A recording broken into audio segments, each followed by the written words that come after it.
Yeah, I think we would have hoped to get 200 considering the platform that we laid. But we also know that in these conditions, we saw it in the ODIs as well, it gets harder as the ball gets softer. And obviously the bowlers bowled well at the end to restrict us, but we would always like to get a few more.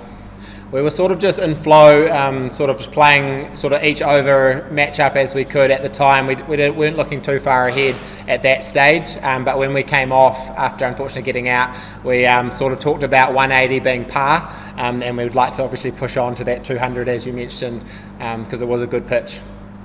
Yeah, I thought that we started really well, and we held our line and length really well, and put some pressure back on the Bangladeshi batters. But the way that I suppose they soaked up that pressure, didn't lose too many wickets, because I think that was probably the key. Was the run rate was in our favour, but we weren't able to take regular wickets, and it showed with the class of batters at the back end. We weren't able to restrict them. Yeah, I think they showed a lot of class, those two batters at the end, being able to play 360, use the pace and then hit the sixes when required. I think there was some pretty quality batting, and I think that there'll be a lot of learnings we'll take from a bowling perspective, hopefully into the next game.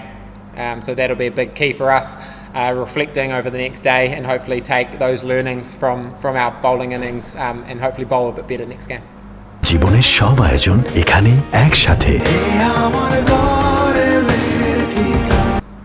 Yeah, I think I didn't know that, so that's really good to know.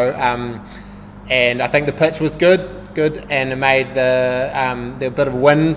So I think they were really smart about the way they went about it, especially Hussain at the end there, hitting with the wind behind him, which was pretty impressive. Like, a couple of those shots were unbelievable, and then from the other end looking to hit more straight, and I think that showed we could have been a bit smarter in our back end, in the same vein, looking to probably use the wind a bit better, but yeah, the way that they accelerated, unfortunately, it's good to watch, even though it's tough as opposition. Yeah, I think the message will be that there was some really good stuff, and that we're not far away. It'll just be a few tweaks around, I suppose, the way that they batted at the back end, and maybe taking some learnings from that. But I don't think there's a lot that we need to, go reinventing the wheel. I think we've got, a relatively youthful international experience side, so we'll take a lot of learnings from this. Obviously, batting through the middle and at their death, and then obviously how we close out with the ball, and come back stronger in 2 days hopefully.